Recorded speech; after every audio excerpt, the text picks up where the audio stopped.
नमस्ते एवरीवन, आप सभी को सावन के सोमवार की हार्दिक शुभकामनाएं।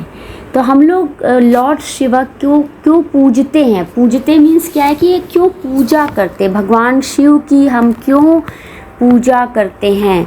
तो भगवान शिव एक ऐसे डिटी हैं हिंदुओं में एक ऐसे भगवान हैं जिनको वाइफ और बच्चों के साथ दिखाया गया है। यहाँ तक कि भगवान विष्णु, भगवान राम, भगवान कृष्ण उनकी फ़ोटोज़ को ऐसे नहीं दिखाया गया है। भगवान विष्णु भगवान महालक्ष्मी के साथ में रहते हैं और भगवान राम जो है सीता के साथ दिखाए जाते हैं और लॉर्ड कृष्णा जो है हमेशा राधा के साथ डिपिक्ट किए गए हैं। लेकिन केवल जो है लॉर्ड शिवा ही ऐसे भगवान हैं जिनको हमने विजुलाइज़ किया है विद वाइफ और बच्चों के साथ में हैं। देखिए, जो भगवान शिव है उसमें the lord Shiv is everything is in lord Shiv, आप ये कह सकते हैं। सब कुछ भगवान शिव में है। तो भगवान शिव ही आदि अनादि अनंत हैं, ठीक है। तो वहाँ पर जब प्रकृति का प्रारंभ हुआ तो भगवान शिव ही थे। भगवान शिव ने अपनी शक्ति से जो है, शक्ति यानी पार्वती देवी को क्रिएट किया। कहा जाता है कि शक्ति जो है लॉर्ड शिव और शक्ति, तो शिव शक्ति के संयोग से ही सृष्टि का संचालन प्रारंभ हुआ। तो वहाँ पर जो है हम भगवान शिव और शक्ति को ही पूजा करते हैं। लेकिन भगवान शिव को हम आदि गुरु भी बोलते हैं। आदि गुरु क्यों बोलते हैं? क्योंकि जितने भी 7 सेजेस थे उन सभी को भगवान शिव ने जो है शिक्षा प्रदान करी थी। जो शिक्षा प्रदान करते हैं उनको क्या कहते हैं? टीचर कहते हैं। जैसे काशी विश्वनाथ बोला जाता है। तो जो भी द्वादश ज्योतिर्लिंग है तो एक ज्योतिर्लिंग जो है काशी विश्वनाथ में भी है। तो विश्वनाथ यानी कि विश्व के नाथ, यानी कि मास्टर ऑफ द वर्ल्ड, जो पूरे संसार के चालक हैं, पूरे संसार के मास्टर हैं, तो उनको काशी विश्वनाथ कहते हैं। तो काशी विश्वनाथ जो सिटी है वहाँ पर क्या है कि वहाँ पे अन्नपूर्णा जी हैं। तो Kashi is the city of the Ganga and the Gauri and known locally as a Annapurna the kitchen goddess. तो अन्नपूर्णा जी को क्या बोला जाता है? अन्नपूर्णा देवी को बोला जाता है कि किचन जो हमारा रसोई घर है उनकी वो देवी है, किचन की देवी हैं। तो भगवान शिव जो हैं हमेशा उनको डिस्ट्रक्शन के लिए सिंबलाइज किया गया। तो लॉर्ड शिवा किन चीज़ों को डिस्ट्रॉय करते हैं? तो Lord Shiva is the destroyer of all desire, death and the 3 words.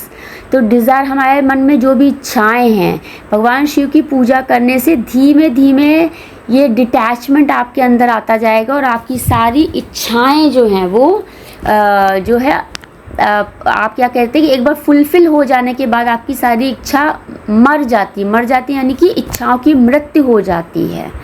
तो भगवान शिव को जो है डिस्ट्रॉयर ऑफ ऑल डिज़ायर बोला जाता है, डिस्ट्रॉयर ऑफ डेथ बोला जाता है, क्योंकि भगवान शिव की पूजा करने से हमें अमरत्व प्रदान होता है। भगवान हमें अमर कर देते हैं, इमॉर्टल कर देते हैं। भाई इमॉर्टल क्या है? देखिए, जब भी आप आजकल देखिए पूजा करते हैं हम लोग, उसमें कोन आते हैं जो कि क्या होते हैं, जो है फूलों से बनाए जाते हैं, फूलों के एक्सट्रैक्ट से बनाए जाते हैं। तो जब भी आप कोन को जलाइए या किसी भी वस्तु को आप जलाइए तो वहाँ पे एक राख बसती है। राख इज़ कॉल्ड द ऐश। उसी तरह से ही हमारा जो शरीर है, ये हमारा शरीर जो है वो जब नष्ट हो जाता है तो उसमें आत्मा जो है वो बचती है। आत्मा को you can not kill the आत्मा, आप आत्मा को नहीं मार सकते हैं, ठीक है। तो उसी तरह कहा जाता है कि जब भी किसी वस्तु को जलाया जाता है तो वहाँ पर ऐश, एक राख बसती है। राख को ही हम गंगा जी में प्रवाहित करते हैं। जब किसी व्यक्ति की मृत्यु हो जाती है तो उस राख को जो है गंगा जी की नदी में प्रवाहित किया जाता है। वहाँ पे पूजा अर्चना की जाती है, सारे धर्म कर्म कांड किए जाते हैं।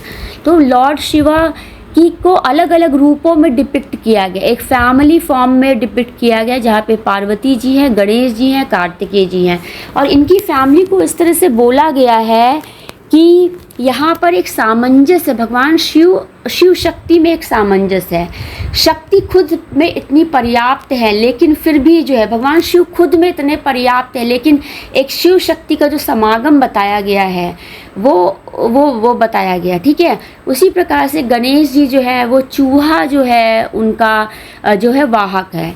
उसी तरह कार्तिकेय जी के पास जो है मोर है, उनका जो है वाहक है।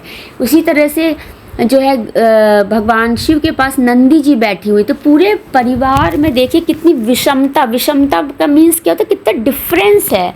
और सभी, कार्तिकेय जी को बोला जाता है he is a highly spiritually developed. उनको अलग से ही ऐसा बोला गया कि उनको इस बात का वरदान प्राप्त था कार्तिकेय जी को, ठीक है। और गणेश जी ने क्या कहा कि भगवान शिव और पार्वती जी को ही माता पिता समझ के पूरे संसार की परिक्रमा लगा दी। तो इस पूरे परिवार में हर एक जो है एक यूनिक है। और वहाँ पर देखिए नंदी जी है, मोर है, चूहा देखिए जी कितना छोटा सा है, लेकिन उसके दांत देखिए कैसे होते हैं, वो कुतर के सब खा जाता है। मोर को देखिए, जितने भी भगवान होते हैं, जितनी भी डिवाइन एनर्जीज होती हैं, वहाँ पर मोर को रिप्रेजेंट किया जाता है। मोर वहाँ पे ज़रूर रहते हैं। और पार्वती जी के बारे में बताएगा तो पार्वती जी जो क्या है, भगवान शिव की अर्धांगिनी है, उनका हाफ पार्ट है। She is a half part of the Lord Mahadev, या महादेव बोलिए आप, भगवान शंकर बोलिए तो है। तो अभी जो है, अभी हम बात करेंगे कि तपा और द स्पिरिचुअल फायर क्या है। भाई जब आप तप करते, तप मीन्स क्या है, when you burn something the heat will be generate. जब आप किसी चीज़ को बर्न करते हैं तो उसमें हीट जनरेट होती है। तो lord Shiv have a capacity to absorb all the heats, and the Parvati has a capacity to release all the heats from the body of the lord Shiva. Understood. तो यहाँ पर इस तरह से रहता है। जब हम तप करते हैं तो तप मीन्स क्या है, स्पिरिचुअल फायर बोला जाता है। या आप कैसे, आप ये कह लीजिए कि कोई बहुत उपासना कर रहा है, सिंपल से बोलिए आप तपस्या कर रहा है। ऋषि मुनि तपस्या करते थे, राजा भी जो है अपना महल त्याग करके तपस्या करते थे। तो तप और स्पिरिचुअल फायर में क्या होता है, माया बर्न हो जाती है, बर्न्स द माया। जब स्पिरिचुअल फायर क्या करती है, माया को बिल्कुल जलाकर राख कर देती है। तो ब्रह्मा यहाँ पे क्रिएट करते हैं और जो लॉर्ड शिव है उसको डिस्ट्रॉय करते हैं। तो कहते हैं ना थर्ड आई बोला जाता है। तो भगवान शिव की थर्ड आई, जैसे ही उनको पता लगता है तो वो सब डिस्ट्रॉय करना शुरू कर देते हैं। तो यहाँ पर क्या हो रहा है कि माया जो होती है वो उसका एक अपना ईगो, एक अपना स्वाभिमान है कि मैं माया हूँ, मुझसे बढ़कर कोई नहीं है। At that time Lord Shiva appear and destroy the अहम और the ego, so that the atma or the soul can be realized. When this happens, human life is validated. तो वहाँ पर वो जो आत्मा है, उसके अहम, उसके अहंकार को भगवान शिव जो है डिस्ट्रॉय कर देते हैं। और फिर वही आत्मा जो है अनेकों रूप में जन्मांतर तक लेती। तो क्या लॉर्ड शिव को क्या बोलते हैं, पशुओं का मास्टर बोलते हैं, उनको पशुपति कहते हैं। देखिए मैंने अपने प्रीवियस वीडियो में आपको बताया था ना पशुपति के बारे में। जितने भी पशु मीन्स क्या होता है, जिसकी प्रवृत्ति, जिसका नेचर जो है पशुओं के जैसे होता है। पशु क्या करता है, खाता, उनकी लाइफ में क्या होता है, eating, sleeping and the mating, ठीक है। उसी तरह ह्यूमन बींग्स में क्या है कि भाई वहाँ पर सोचने समझने की क्षमता है। लेकिन मेरी जो ऑब्जर्वेशन है, जो मेरी ऑब्जर्वेशन एनिमल्स के साथ है, तो I am regarding the animals more better than the humans. जो मुझे लगता है, जितना मैंने पशु पक्षी के साथ, मैं इधर 4-5 सालों से रह रही हूँ, जितना मैंने एनालाइज किया है, they have a more intelligence कह लीजिए, या उनके दिमाग बहुत अच्छा होता है। वो जितना पर्टिकुलर टाइम के लिए होते हैं और जितना वो सेंसिटिव हैं, वो उतने ह्यूमंस नहीं सेंसिटिव है। पशु पक्षी खाना छोड़ देते हैं, उनको केवल प्रेम के भूखे हैं पशु पक्षी। वो खाना छोड़ देते हैं, जहाँ पे प्रेम नहीं वो खाना नहीं खाते हैं। जितना मैंने रियलाइज़ किया है, उनको प्रेम के भूखे हैं, जितना मुझे लगता है। तो यहाँ पर क्या है, लॉर्ड शिव की थर्ड आई, जब उनको पता लगता है कि संसार में कुछ गड़बड़ी हो रही है, तो वो माया को डिस्ट्रॉय करना शुरू कर देते हैं, क्योंकि उनका काम ही है। तो भगवान शिव को एक फॉर्म फैमिली फॉर्म ले लिया हमने, एक फॉर्म हमने डिस्ट्रॉय ले लिया, एक फॉर्म नटराजन क्या है भाई, देखिए नटराज की मूर्ति होती, कहते घर पे नहीं रखी जाती।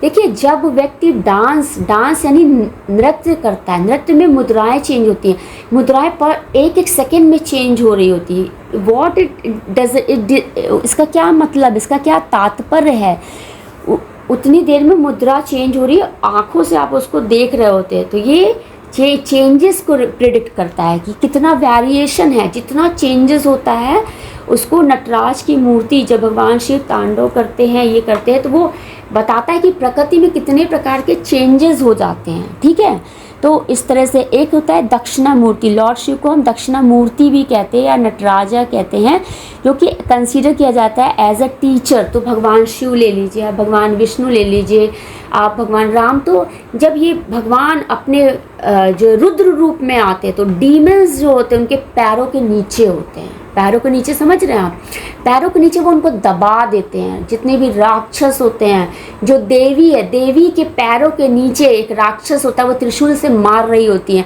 जितने भी देवी देवता, उनको हम प्रिडिक्ट, इनको ऐसे डिपिक्ट करते हैं कि किस तरह से उनको सिंबलाइज करते हैं। भगवान शिव भी जब दक्षिणा मूर्ति कंडीशन में आते हैं, जब वो बैठे होते हैं तो उनके पैरों के नीचे जो है डीमंस होते हैं, वो पैरों से डीमंस को दबा रहे होते हैं, पशुओं को दबा रहे होते हैं।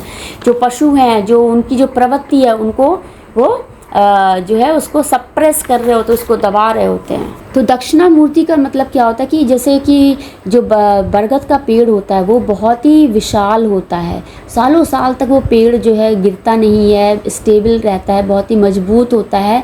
तो वो अमृत को रिप्रेजेंट करता है। और दक्षिणा मूर्ति में क्या है कि भगवान शिव जो है साउथ की तरफ फेस करते हैं, उनके हाथों में वेद हैं, किताबें हैं। तो वेदों की किताबें से वेदांता सोसाइटी जो है आजकल बताती है वेदों के बारे में। तो वेदों में क्या है, ज्ञान छुपा हुआ है। ठीक है, जैसे आदि शंकराचार्य जी ने वेदों का बारे में बताया, मठ की स्थापना की।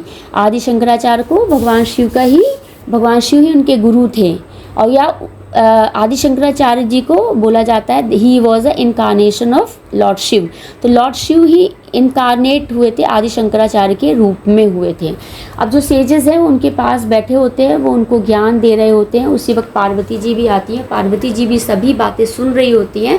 तो इस तरह से पार्वती जी भी जो है खुद में इतनी सक्षम हो जाती हैं, क्योंकि लॉर्ड शिव ही उनको इतना सक्षम बना देते हैं, अपने जैसा ही उनको भी सक्षम बना देते हैं कि जो मुझे ज्ञान प्राप्त है वो पार्वती तुम्हें भी ज्ञान प्राप्त हो जाना चाहिए।